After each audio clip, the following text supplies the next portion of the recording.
Hello बच्चों। आज मैं आपको क्लास 10th का डीओई की तरफ से जो आपको प्रैक्टिस पेपर 2 मिला है टर्म 2 के लिए वो करेंगे। इसमें आपको दो प्रैक्टिस पेपर मिले थे। प्रैक्टिस पेपर 1 हम ऑलरेडी कर चुके हैं जिसमें 3 सेक्शंस थे, सेक्शन ए, सेक्शन बी और सेक्शन सी, तीनों ही चैनल पे अपलोड है, प्लस उनका लिंक आपको नीचे डिस्क्रिप्शन में मिल जाएगा। आज हम प्रैक्टिस पेपर 2 शुरू करते हैं। सेम उसी पैटर्न पे है, 40 मार्क्स का पेपर है, 2 आवर्स का आपके पास पेपर है और 3 सेक्शन है, सेक्शन ए, सेक्शन बी और सेक्शन।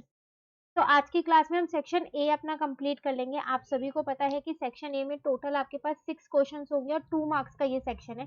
ईच क्वेश्चन जो है वो 2 मार्क्स का होगा आपके। ठीक है, तो इसको शुरू करते हैं हम अपने सेक्शन को। यहाँ पर देखिए क्वेश्चन नंबर 1 से स्टार्ट करते हैं। यहाँ लिखा है the nth term of a sequence is 3 minus 2n, find the sum of the first 15 term. आपको यहाँ पर nth टर्म दे रखी है और आपसे सम पूछ रहा है 15 टर्म का निकालो। तो इस nth टर्म से हम क्या करेंगे, पहले a और d निकाल लेते हैं, फिर सम निकाल लेंगे 15 टर्म्स का। ठीक है ना, तो कैसे करेंगे, पहले यहाँ पर हम लिख देते हैं। तो an आपको दे रखा है यहाँ पर 3 माइनस का 2n, तो हम यहाँ से a1 निकाल लेते हैं। हो जाएगा 3 माइनस 2 मल्टीप्लाई 1, तो 3 माइनस 2 तो आ जाएगा 1 आ जाएगा, a1 आ गया। ठीक है, a2 की अगर हम बात करें तो 3 माइनस 2 मल्टीप्लाई 2 कर देंगे, तो यहाँ पर आ जाएगा 3 माइनस का 4, वो आ जाएगा माइनस का 1, ये आ गया आपके पास a2। डी आपको पता ही है कि हम डी कैसे निकालते हैं। यहाँ पर डी हमारा निकलता है a2 माइनस का a1, तो a2 है -1, a1 है 1, तो -1 -1 -2 हो जाएगा, ये आपके पास डी आ गया। सारी चीजें आपने निकाल ली हैं। अब हमें क्या निकालना है, यहाँ पर सम निकालना है। तो सम कैसे निकालेंगे, पहले सम का फॉर्मूला लिख लेते हैं। एसएन क्या होता है, n अपॉन 2 ब्रैकेट में 2a plus n minus 1d। ठीक है, अब 15 टर्म्स का निकालना है, तो n की जगह 15 रखा, तो यहाँ आ जाएगा 15 अपॉन 2, 2a, तो 2a की जगह मैंने 1 रख दिया, प्लस n माइनस 1, n की जगह 15 माइनस का 1 ऐसी है, d की जगह माइनस का 2 हो गया। ठीक है, तो ये हो जाएगा 15 अपॉन 2, यहाँ पर आ जाएगा 2। देखो 15 में से 1 जाएगा तो 14, 14 को 2 से इंटू करोगे तो 28 आएगा, और ये वाला जो प्लस है और ये वाला जो माइनस है मिलके माइनस हो जाएगा, तो यहाँ आ जाएगा माइनस का 28। क्लियर है, तो अब यहाँ पर S15 कितना आ जाएगा आपके पास, 15 अपॉन में 2, और यहाँ पर आ जाएगा आपके पास माइनस का 26। तो इस 2 से 26 को आप कट कर सकते हो। जब आप इसको इससे कट करोगे तो 13 आएगा, तो 15 इंटू में माइनस का 13 बचा, इंटू करोगे तो सम आ जाएगा 15 टर्म्स का, वो आएगा माइनस का 190। ये था आपके पास फर्स्ट क्वेश्चन। क्लियर, इसके साथ एक और क्वेश्चन एपी का ही दे रखा है, चैप्टर नंबर 5 का। आपसे यहाँ क्या कह रहे हैं, the fifth term of the AP is 26 and its 10th term is 51. Find the AP. Fifth term दे रखी है, A5 दे रखा है, और 10th टर्म A10 दे रखा है। तो यहाँ पर लिख लेते हैं, पहले AP आपको बनानी है इस क्वेश्चन में। तो A5 आपको 26 दे रखा है और A10 आपको कितना दे रखा है, यहाँ पर 51 दे रखा है। तो इसको मैं लिख सकती हूँ A प्लस का 4D इज इक्वल टू में 26। इसको मैं लिख सकती हूँ A प्लस का 9D इज इक्वल टू में 51। ठीक है, अब दो इक्वेशन है, हम इनको सॉल्व कर सकते हैं। इसको इक्वेशन 1 और इक्वेशन 2 मान लिया, यहाँ लिख देते हैं सॉल्विंग इक्वेशन 1 एंड 2। यहाँ पर आ जाएगा a प्लस का 4d इज इक्वल टू में 26, यहाँ पर आ जाएगा a प्लस का 9d इज इक्वल टू में 51। जब आप इसको सॉल्व करोगे, साइन चेंज कर रही हूँ, एलिमिनेशन मेथड से सॉल्व कर रही हूँ, माइनस का 5d और यहाँ आ जाएगा माइनस का 25। ठीक है ना, अब माइनस से माइनस को तो हमने कट कर दिया, तो d कितना आ जाएगा 25 अपॉन में 5, कट करोगे तो कितना आ जाएगा आपके पास 5। d की वैल्यू आपके पास आ जाएगी यहाँ पर 5।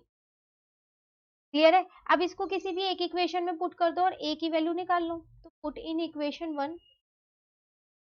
तो अगर हम अपनी इक्वेशन 1 यहाँ पर देखें तो वो हमारे पास है a प्लस का 4d इज इक्वल टू में 26। तो a ऐसे ही रहने दो, d की जगह आप 5 लिख दो, इज इक्वल टू में 26 आ जाएगा। ठीक है, अब यहाँ आ जाएगा a plus 20 is equal to में 26, तो a की वैल्यू कितनी आ जाएगी 26 माइनस का 20, तो a की वैल्यू आ जाएगी 6। अब आपको AP बनानी है, तो AP कैसे बनाओगे आप, AP का फॉर्मूला होता है a और a plus D, a plus 2d, ऐसे चलता रहता है ये कंटिन्यूएशन में। ठीक है, a आपके पास 6 है, a प्लस डी मतलब a प्लस 5 हो जाएगा, a प्लस 2d मतलब a प्लस 2 इंटू में 5 हो जाएगा। तो AP आपकी आ गई 6, 11 और 16। ऐसे आप कंटिन्यूएशन में बनाते रहो, बस 3 टर्म्स निकाल लो, इनफ है 3 टर्म से। क्लियर है, क्वेश्चन नंबर 1 क्लियर हो गया। चलिए क्वेश्चन नंबर 2 पे आते हैं। यहाँ आपसे क्या कह रहा है, find median of the following distribution. आपको यहाँ पर एक टेबल दे रखी है, इसका मीडियन आपको फाइंड करना है। चैप्टर नंबर 14 का क्वेश्चन है ये। तो देखो कैसे करेंगे, यहाँ पर पहले इस टेबल को इधर बना लेते हैं। तो सी आई जो हमें दे रखी है 0 to 6 है, यहाँ पर 6 to 12 है, यहाँ पर 12 to 18 है, यहाँ पर 18 to 24 है यहाँ पर, और 24 to 30 है यहाँ पर। ठीक है, फ्रीक्वेंसी आपको क्वेश्चन में कितनी दे रखी है, वो आपको दे रखी है 5, 4, 7, 6 और 3। तो सी एफ निकाल लेते हैं। तो पहला तो 5 ही रहेगा, देन 5 में 4 प्लस किया 9, 9 में 7 प्लस किया 16, 16 में 6 प्लस किया 22, 22 में 3 प्लस किया 25। इसका मतलब फ्रीक्वेंसी का टोटल है 25। क्लियर है। अब आप क्या करोगे, यहाँ पर n/2 निकालोगे ताकि आप अपनी मीडियन क्लास निकाल सको। तो इसका मतलब 25/2 वो आ जाएगा 12.5। अब आप अपनी अगर मीडियन क्लास यहाँ पर देखो तो वो आपके पास होगी 12 to 18, क्योंकि सीएफ में ढूंढते हैं हम, तो 16 वाला ही लेंगे, 9 वाला तो छोटा है 12.5 से। ठीक है, तो मीडियन क्लास आ गई आपके पास 12 to 18। यहाँ पर एल आप देखो आपके पास 12 है, अगर आप एच की बात करो तो वो 6, 18 में से 12 जाएगा तो 6 ही बचेगा। और एफ चाहिए होता है वो वही लेते हैं 7, और सी एफ एक ऊपर वाला लेते हैं 9।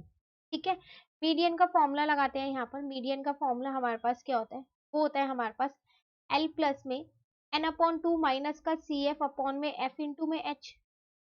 ठीक है, एल की वैल्यू हमारे पास कितनी है 12 है, n/2 हमारे पास 12.5 है, सी एफ हमारे पास 9 है, एफ हमारे पास 7 है, और एच हमारे पास कितना है 6 है।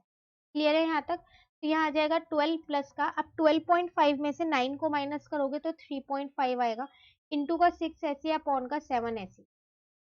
इन दोनों को इंटू करोगे तो 21 आ जाएगा, 3.5 को 6 से करोगे तो इससे कट कर दिया 3 आ गया। तो यहाँ आ गया आपके पास 12 प्लस 3, मीडियन आपका कितना निकल के आ गया 50। क्लियर। चलिए, क्वेश्चन 2 हो गया हमारा कंप्लीट। आते हैं हम अपने क्वेश्चन नंबर 3 पे। चॉइस दे रखी है यहाँ पर, चैप्टर नंबर 13 के क्वेश्चन है दोनों ही। तो पहले ये वाला करते हैं, कह रहा है आपसे how many coins of 1.5 centimetre diameter and 0.2 centimetre thickness are to be melted to form a right circular cylinder of height 10 centimeter and diameter 4.5। देखो यहाँ पर आपसे क्या कह रहा है कि आप कितने कॉइन्स बना लोगे जिसकी डायमीटर 1.5 सेंटीमीटर हो और जिसकी थिकनेस 0.2 सेंटीमीटर हो। तो ये are to be melted to form, आपने क्या किया, एक राइट सर्कुलर सिलेंडर बनाया है। ठीक है, तो कितने कॉइन्स को मेल्ट करना पड़ेगा ताकि आप एक राइट सर्कुलर सिलेंडर बना सको जिसकी हाइट और डायमीटर आपको दे रखी है। तो अगर आप ध्यान से देखो यहाँ कॉइन्स है, कॉइन्स कौन से शेप के होते हैं, कई बार हमको इसी में ही कंफ्यूजन होती है कि कॉइन हमारा स्फीयर शेप का है या नहीं है। नहीं है, कॉइन हमारा सिलेंडर की शेप का होता है। तो मुझे यहाँ नंबर ऑफ कॉइन्स निकालने हैं कि कितने कॉइन्स को मैं यहाँ मेल्ट करूँ कि एक राइट सर्कुलर सिलेंडर बना दूं। डायमेंशंस मुझे दोनों की ही गिवन है, कॉइन की भी और सिलेंडर की भी। तो कैसे निकलेगा यहाँ पर, तो बहुत आसान है। नंबर ऑफ कॉइन्स निकालने के लिए आप क्या करो, यहाँ पर वॉल्यूम ऑफ सिलेंडर को डिवाइड कर दो वॉल्यूम ऑफ कॉइन से। जो सिलेंडर आपको बनाना है वो उसकी volume divided by volume of coin, लगेगा दोनों में सिलेंडर का ही फॉर्मूला, क्योंकि कॉइन भी मेरे सिलेंडर के ही शेप के होते हैं। तो यहाँ पर आ जाएगा आपके पास पाई आर स्क्वायर एच, और यहाँ वाला ले लो पाई आर स्क्वायर एच। छोटा और बड़ा ले लिया क्योंकि दोनों की डायमेंशन हमारे पास अलग अलग है इसी। ठीक है, पाई से पाई को मैंने यहाँ पर कट कर दिया। अब बात करते हैं आर की। तो देखो सिलेंडर का जो आर आपको दे रखा है, ई दे रखा है 4.5 है, तो इससे मैं आर इजिली निकाल सकती हूँ। कितना आ जाएगा 4.5 इंटू 4.5 अपॉन में दोनों के 2 आएगा कि रेडियस चाहिए। ठीक है, हाइट की अगर मैं यहाँ पर बात करूँ तो सिलेंडर की हाइट मुझे 10 सेंटीमीटर दे रखी है, इंटू में 10 आ जाएगा upon.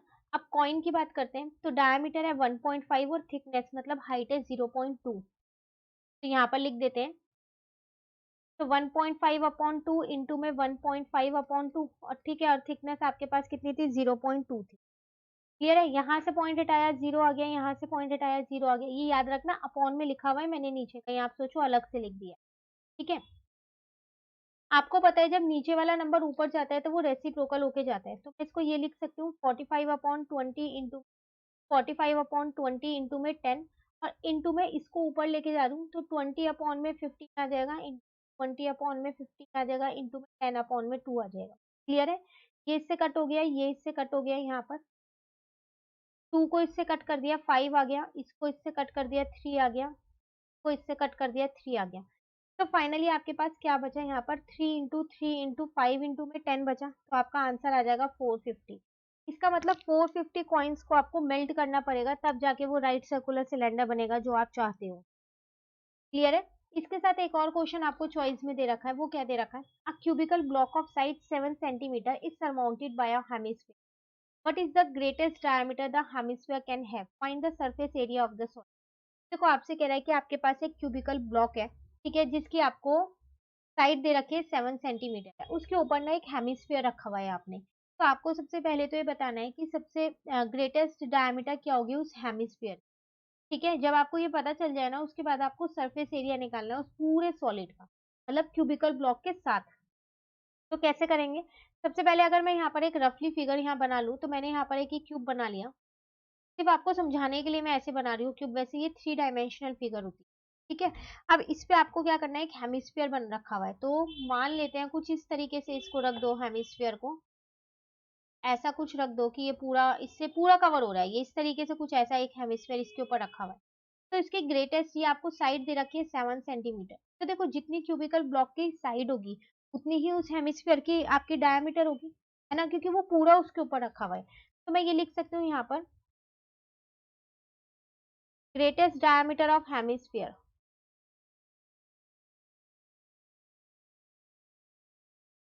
Is equals to 7 centimetre. अब आपसे वो कह रहा था कि सरफेस एरिया भी फाइंड करना है उस सॉलिड का।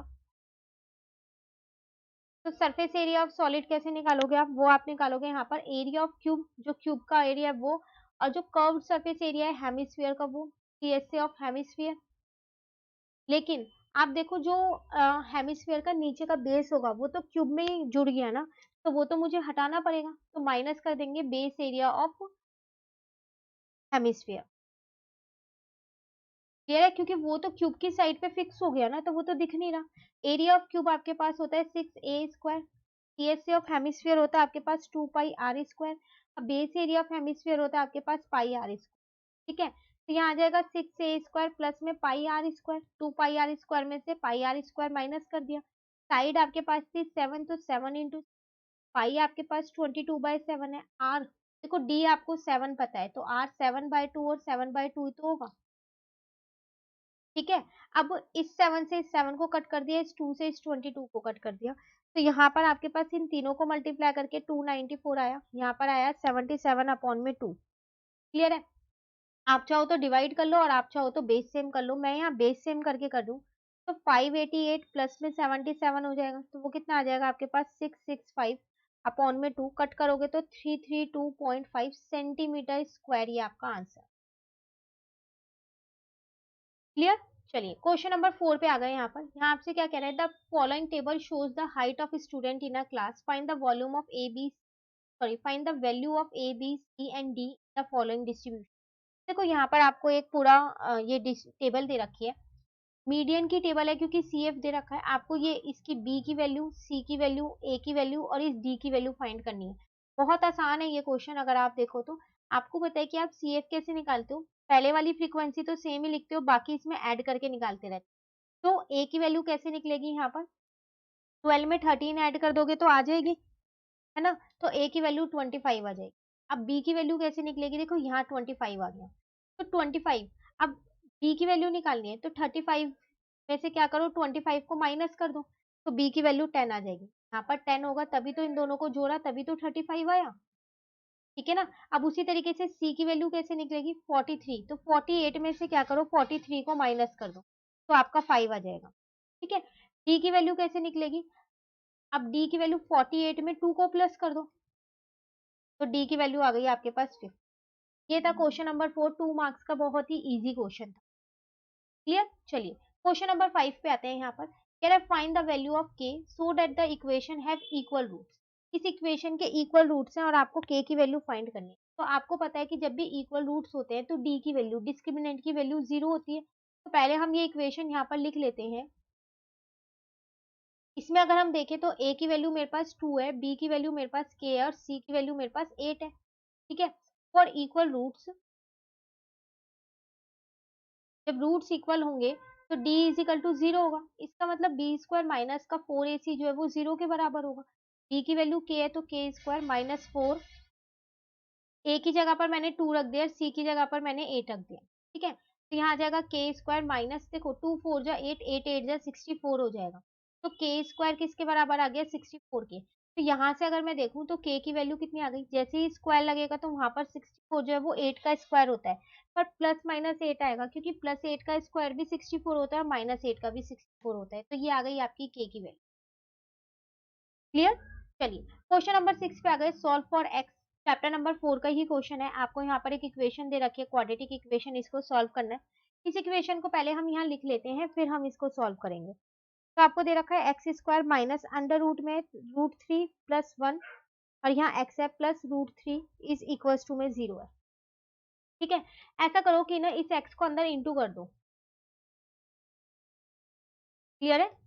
अब इन दोनों का एक पेयर और इन दोनों का एक पेयर, यहाँ से x कॉमन लिया तो x माइनस का रूट 3 हो गया, यहाँ से 1 कॉमन लिया क्योंकि कुछ कॉमन नहीं आ रहा था तो 1 नहीं लिया, अब बाहर माइनस था तो अंदर का साइन चेंज कर दिया, तो x माइनस का रूट 3 और x माइनस का 1 इज इक्वल टू में 0 आ गया।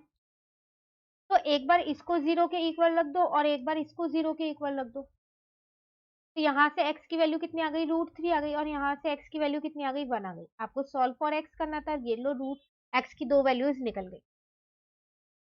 क्लियर? ये था आपके पास सेक्शन ए जो कि कंप्लीट हो गया है। सेक्शन बी हम अपनी नेक्स्ट क्लास में समझेंगे, जो 3 मार्क्स के क्वेश्चन है जिसके अंदर। क्लियर है? कहीं पर भी डाउट हो सेक्शन ए में तो आप कमेंट करके जरूर पूछ लीजिएगा, और अगर आपको वीडियो अच्छी लगी तो लाइक जरूर कीजिएगा, और अगर अभी तक आपने चैनल को सब्सक्राइब नहीं किया है तो जल्दी से सब्सक्राइब बटन को प्रेस कर दीजिए। आप मुझे टेलीग्राम पर भी ज्वाइन कर सकते हैं, मैथ्स बाय श्वेता के नाम से मेरा टेलीग्राम चैनल है, आप वहां पर भी मुझे, वहां आपको सारी वीडियोस की लिंक मिली। Thank you.